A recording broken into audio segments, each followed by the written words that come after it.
అట్లాగా అయిపోయిన వ్యవస్థని ఒక గాడిలో ఒక బాధ్యత గల ఒక నాయకుడిగా ప్రజల్లో కూడా అవేర్నెస్ తీసుకొచ్చేలాగా కార్యకర్తలను కూడా ఎక్కడికక్కడ సమాయత్తం చేస్తూ ఆ భావావేశాలకి రెచ్చిపోకుండా మనకి ప్రజలు ఇచ్చిన గెలుపు అనేది చాలా బాధ్యతతో కూడింది. ఇది ఈ గెలుపుని నెత్తికెక్కించుకోకూడదు. ఇంత సైలెంట్ రెవల్యూషన్ వచ్చింది అంటే అర్థం వాళ్ళు మనల్ని నమ్మి మనకి బాధ్యత అప్పచెప్పారు. సో వాళ్ళు ఇచ్చిన బాధ్యతని ప్రజాస్వామ్య విలువల్ని కాపాడాలి. ఎందరో త్యాగమూర్తుల ఫలితం ఈ రోజు ఈ రాష్ట్రం గాని దేశం గాని. సో అలాంటి వాళ్ళని స్మరించుకుంటూ వాళ్ళు కల్పించిన రాజ్యాంగానికి విలువనిస్తూ మనం ప్రజలకు పని చేయడమే ధ్యేయంగా పనిచేయాలి తప్పితే రాజకీయాల్ని కక్షలకి కార్పణ్యాలకి ఇష్టారీతిన అధికార దుర్వినియోగానికి చేసుకోవడానికి కాదు ఉంది. ఇక్కడ పాలసీ మనం చేసే పాలసీ తరతరాలు ప్రజలకు ఉపయోగపడేలాగా ముందు చూపుతోటి రాష్ట్రాన్ని అభివృద్ధి బాటలో నడిచేలాగా ఒళ్ళు దగ్గర పెట్టుకొని ఒళ్ళు వంచుకొని పనిచేయాలి. మనం పనిచేయడానికి ప్రజలు మనల్ని ఎన్నుకుంది.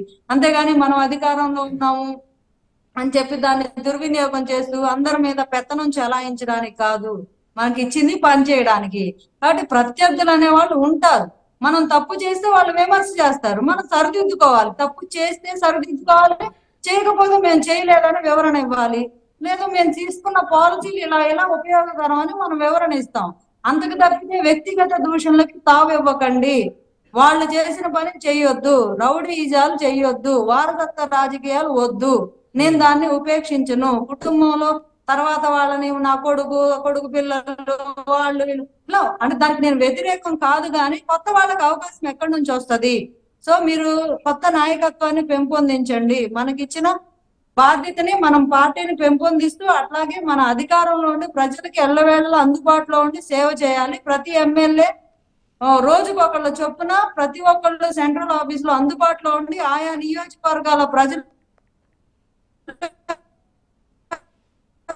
సమస్యలను విని విజ్ఞప్తులు తీసుకొని జీవోలు తీసుకొని ఎప్పుడు చూపించాలి.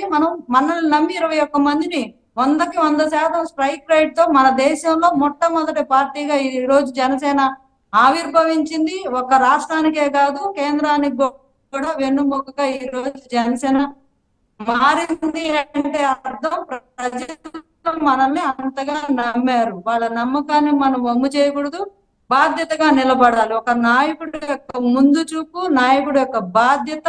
ఇప్పుడు ఆయన తీసుకున్న శాఖలు కూడా ఈ సంవత్సరాల తరబడి ఒక అధ్యయనం చేసిన తర్వాత ఆయనకున్న ఒక విజన్ ని, ఆయనకున్న ఒక పాలసీ మేకింగ్ ని, నాకనుక ఒక అవకాశం వస్తే నేను ప్రజలకు దాన్ని ఎలా చేయాలి అని ఒక సంపూర్ణ అవగాహన ఉంది కాబట్టి ఆయా శాఖలు తీసుకోవడం జరిగింది. ఈ రోజు బ్లీచింగ్ కూడా డబ్బులు లేని శాఖలు తీసుకున్నారు పవన్ కళ్యాణ్. అట్లీస్ట్ ఒక బ్లీచింగ్ చల్లడానికి కూడా ఒక్క రూపాయి కూడా అకౌంట్ లో లేని పరిస్థితి.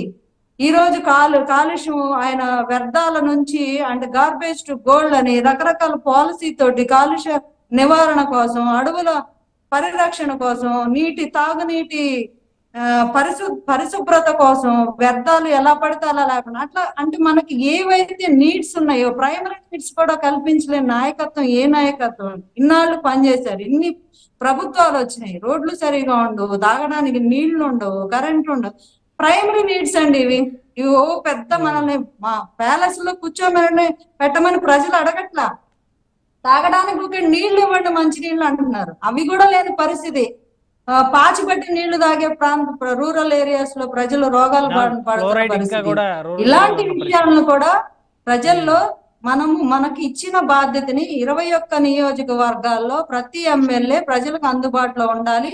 At the same time party office లో కూడా మీరు అందుబాటులో నెలకు ఒక రోజు మీరు కేటాయించాలి, అర్జీలు తీసుకోవాలి. ప్రజలు ఇచ్చిన వాటిని సత్వరమే పరిష్కార మార్గాలు చేయడానికి మీరు ప్రయత్నం చేయాలి. ఏదో అర్జీలు ఇంగానే తీసుకొని ఆ ఫైళ్లు తీసుకొచ్చి ఐఎస్ఆర్సీపీ పార్టీ లాగా చెత్త కుప్పలో పడేయడం కాదు. వాటిని దగ్గరుండి ఫాలోఅప్ చేసి అందాయా లేదా, వాళ్ళు చెప్పిన సమస్య తీరిందా లేదా అని ఫాలోఅప్ కూడా ఎమ్మెల్యేనే చేయాలి. ఇవి దాటి మళ్ళీ నియోజకవర్గ అభివృద్ధి మీద కాన్సన్ట్రేట్ చేయాలి. అసెంబ్లీలో గళం వినిపించాలి. పార్లమెంట్ లో మన రాష్ట్ర ప్రయోజనాల కోసం మన ఎంపీలు చేయాల్సిన పని కూడా చెప్పారు. అలాగే రాష్ట్ర ప్రయోజనం కోసం పవన్ కళ్యాణ్ గారు ఫస్ట్ టైం నేను నా కోసం ఏ రోజు ప్రధానమంత్రి గారిని అడగల. నేను ఈ రోజు అడుగుతాను, విశాఖ ఉక్కు గురించి అడుగుతాను, రైల్వే జోన్ గురించి అడుగుతాను అని చెప్పి ఈ రోజు ఆయన గట్టిగా మాట్లాడటం జరిగింది. మన రాష్ట్ర అభివృద్ధి కోసం నిధుల గురించి కూడా నేను అడుగుతాను, రాష్ట్ర ప్రజల కోసం నేను నాకు చేయాల్సింది, నాకున్న అవకాశాన్ని నేను సద్వినియోగం చేస్తాను కంప్లీట్ గా అని చెప్పి ఈ రోజు భరోసా ఇవ్వడం జరిగింది.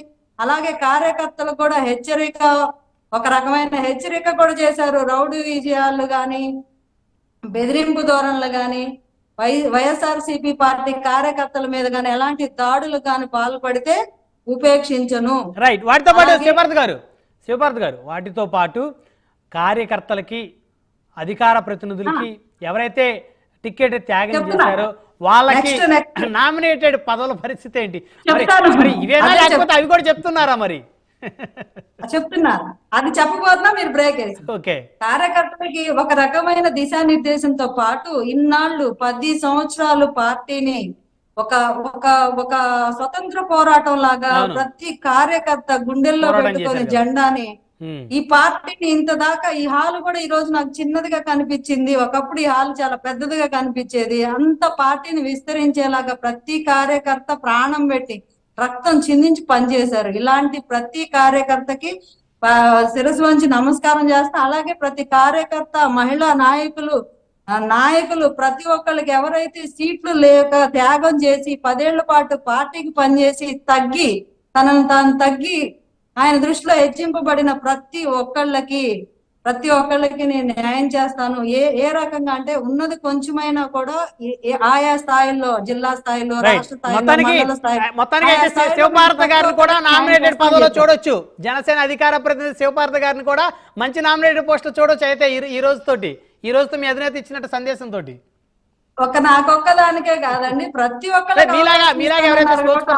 నేను కూడా ఉండొచ్చు, ఉండకపోయినా కూడా నేను బాధపడను. రైట్. మళ్ళీ వస్తాం శివపార్త గారు మీ దగ్గరికి. చిన్నప్పరెడ్డి గారు, సో మొత్తానికి ఇందాక సీతారామయ్య గారు మిమ్మల్ని అనేక ప్రశ్నలు అడిగారు. ఎవరైతే అచ్చెన్నాయుడు గారు, రఘురామకృష్ణరాజు గారు, పట్టాభి గారు ఎవరైతే ఉన్నారో తెలుగుదేశం, అంటే ఆ రోజు రఘురామకృష్ణరాజు గారు మీ పార్టీ ఎంపీగా ఉండి అసమ్మతి ఎంపీగా ఉన్నారు. సో వీళ్ళందరి మీద విచక్షణారహితంగా కూడా వీరి మీద దాడులు చేశారు, ఇబ్బంది పెట్టారు. మరి వీళ్ళని ఎందుకు ఆ విధంగా ఇబ్బంది పెట్టాల్సి వచ్చింది? కక్ష సాధింపు చర్యలు కాదా? మరి గత ప్రభుత్వం భయాందోళనకి నాయకులు గురి చేసిన పరిస్థితి కాదా ప్రతిపక్ష నాయకులని?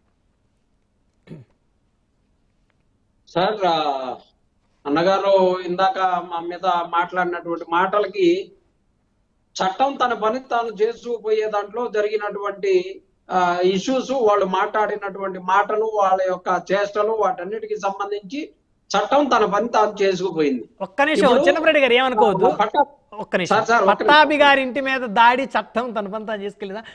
అంటే అది ఒకటే వివరిస్తే. టీడీపీ ఆఫీస్ మీద దాడి, పట్టాభి మీద దాడి, అచ్చెన్నాయుడు మీద దాడి, రఘురామకృష్ణరాజు గారి మీద దాడి, డ్రాయర్ తో నిలబడి ఇదిగో అని చెప్పేసి అందరికి చూపించి ఆయన చూపించాడు. మళ్ళీ పోయేటప్పుడు కూడా అలానే చూపించుకొని పోయారు.